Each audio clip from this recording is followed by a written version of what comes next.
Ken Fujioka, Stockman Station, Jollibee, kaya ako nag-apply siguro masaya. Tapos, kasi pinsan ko galing sa Jollibee, sabi niya nakaka-challenge daw. At natuto kasi siya nung nasa Jollibee siya, natuto siyang maging independent.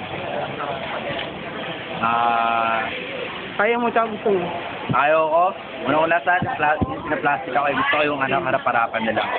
Tapos gusto ko, siyempre, sweet. Lovers. Lovable. Oo, ganun, lovable. Tapos approachable yun. Huggable. Ayaw ng huggable. Wala na. Okay. Paano ba? Presentation na? Presentation. Ano ba, magsasayaw ka? Kanta na lang ako kasi. Oo, kanta ka na lang. Ha? Beatbox. Yun ang beatbox? Itatry ko lang yun Tatry ko lang kasi. Oo, try mo lang. Kung hindi ka nga naganda, try mo lang. Do I make you proud? Ano? Do I make you proud? Wow, don't make you proud. Parang kanina. Taylor Swift! Taylor Swift!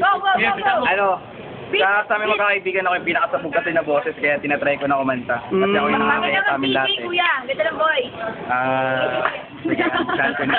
Sige. Sige, sabayin natin ang video pag Beatbox.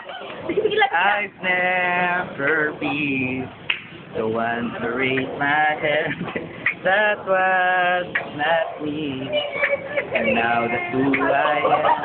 Because of you, I'm standing tall.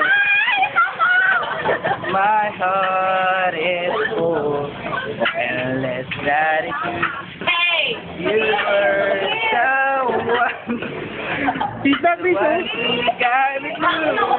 Now I can and I believe only just me.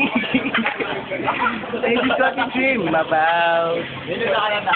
But the only question is now. Do I make a proud? Don't let it never be love. Okay, tapos na yun.